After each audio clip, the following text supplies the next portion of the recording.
Hello everybody and welcome back to this series Chess Strategy Deep Dive. Remember, we were left with this position last time. This was your homework.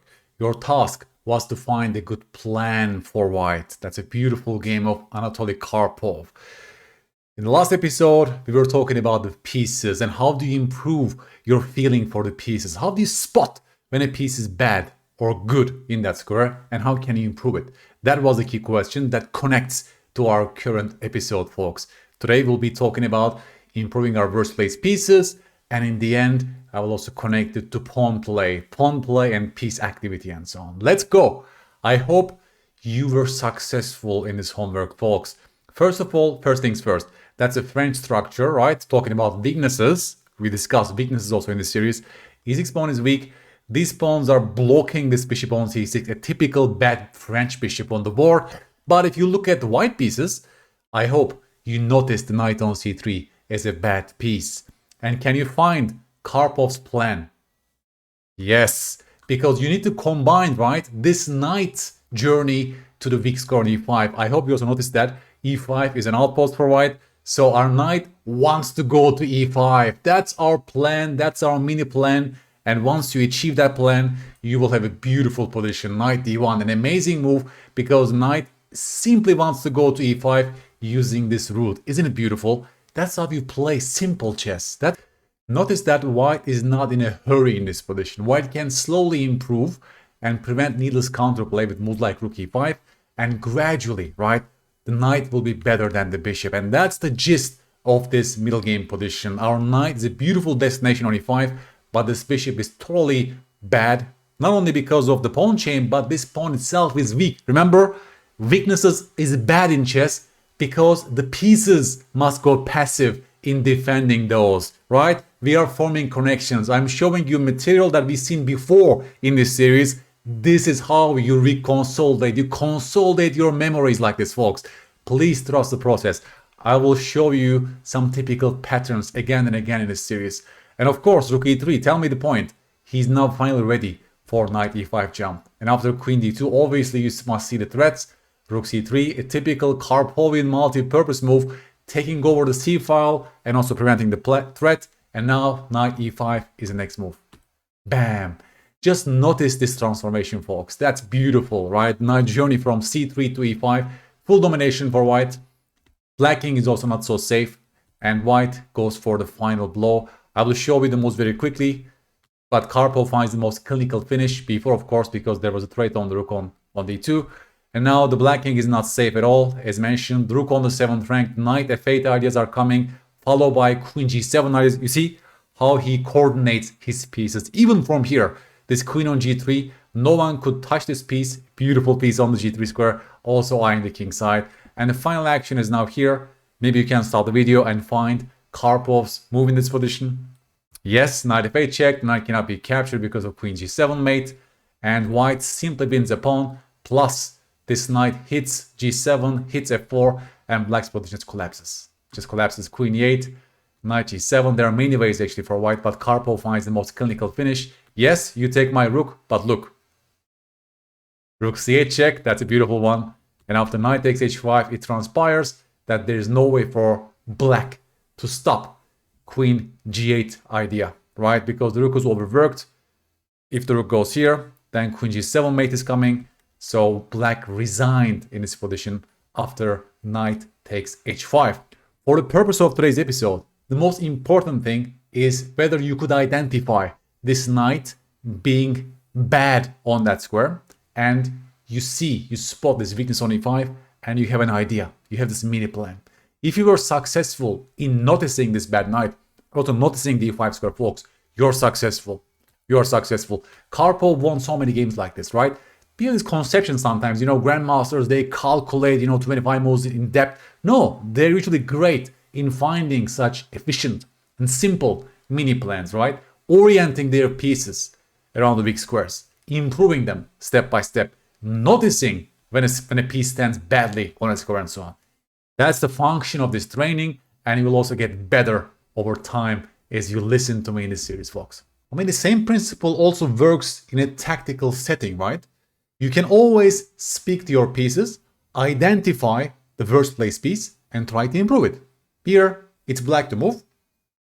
And obviously, if you look at the white king, it's not standing so safe, right? Knight and the queen are actually putting so much pressure on the king side. But I want you to create a simple mini plan for black, simple and strong plan for black here. Congratulations. If you looked at your bishop on e7, that's a bad piece, and you improved it with bishop d8, a multi-purpose move, because if the knight moves, let's say to b5, can you tell me the next move? Yes, the bishop joins the attack beautifully on this diagonal, and the white's position collapses. White loses, right? So simple retreat, bishop d8, and there's only a single move left for white, rook a7. The problem with this move is now the first rank is weakened, and look at this. I can take the knight first, and then I can do this check, and then I can dive in with my rook to b1, and everything is collapsing for black, right? There are so many threats, for example, knight f4 followed by rook takes f1.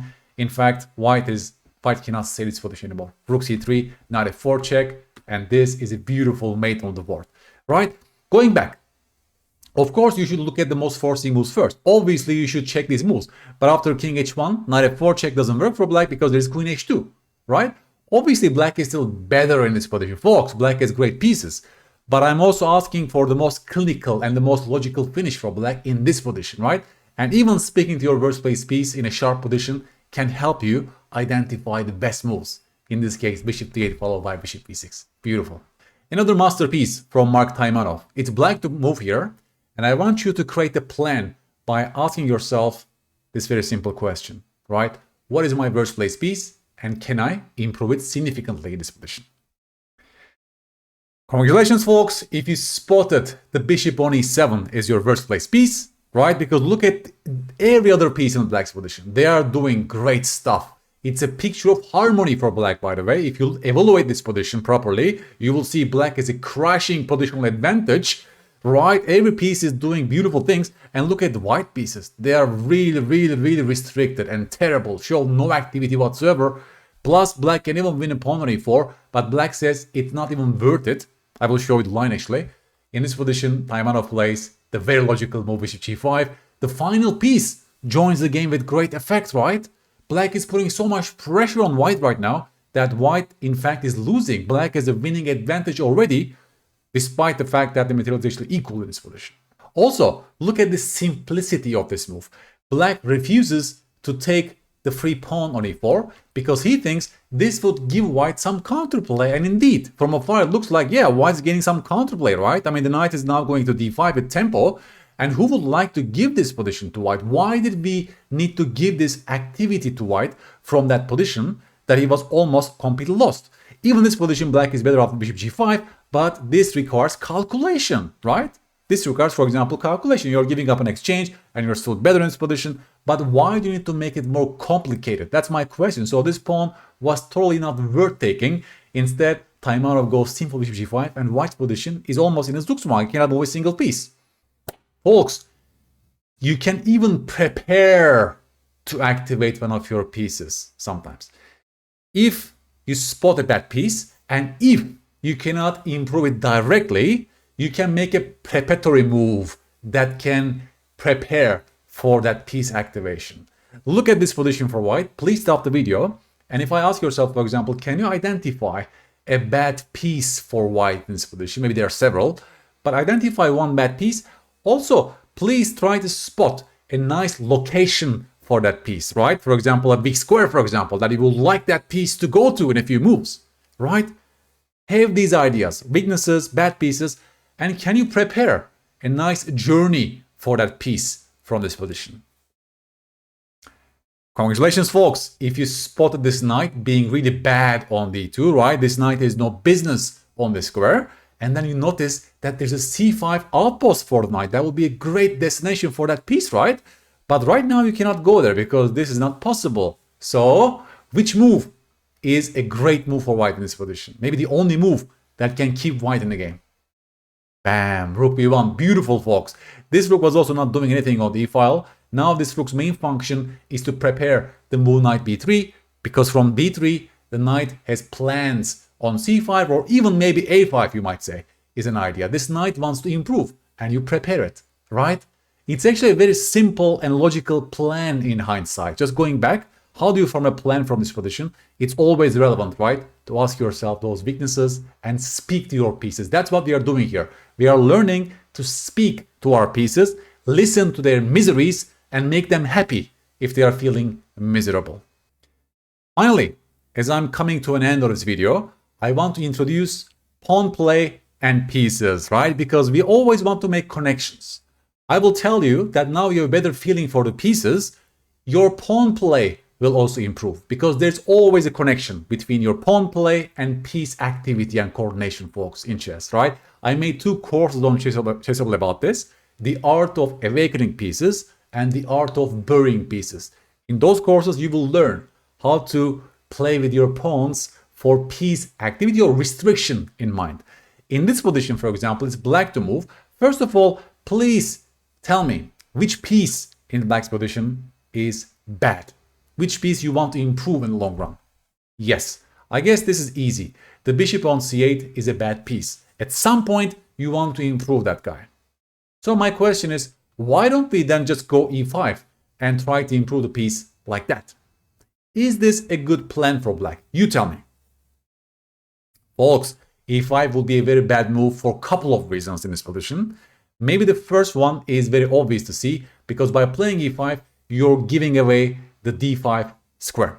The d5 square has now become an outpost and white pieces love, right? They're loving to see this move e5. You're actually awakening the enemy pieces. By pushing e5, look at those pieces. Now they're restricted right now because of the pawn e6. If you push e5, these 2 pieces become so much more happier, right? You should also be careful about the opponent's pieces when you play with your pawns in chess.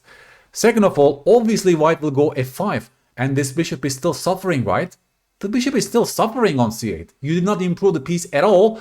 You only helped the white pieces, plus this beautiful pawn chain is now formed for white, which is giving him, right, in the long run, attacking chances on the king side. You have also weakened your king. The bishop has become a monster, right? So if you go e5, suddenly white is achieving an almost winning positional advantage. And this is why it's also important. Pawn play is so committal. People lose games strategically because of careless pawn moves, folks. Please understand this fact very, very carefully. There's always a connection between pawns and pieces. And finally, folks, this will be your homework position. We are coming there. We are tying piece activity to pawn play in this chapter. Imagine in this position, white recaptures with the d pawn. That was not a good move for white, but imagine they do this. And imagine black goes knight d4. And imagine white takes on d4. Lots of imaginations. But this will be your homework. My question is, should black recapture with the e pawn or with the c pawn in this position? It looks like, hey, so what? It's just they look like equal to me. Hey, here lies the devil. Here lies the beautiful details, folks. There's only one recapture that is good for black. I want you to find it, but I also want you to tell me, write to me on the YouTube comments, why the other recapture is bad. Okay, I'm much more interested in the reasons behind your moves. Take your time. This will be a great strategic puzzle for you. And don't forget, we always want to combine pawn play to piece activity. Not only about our pieces, but also about the enemy pieces.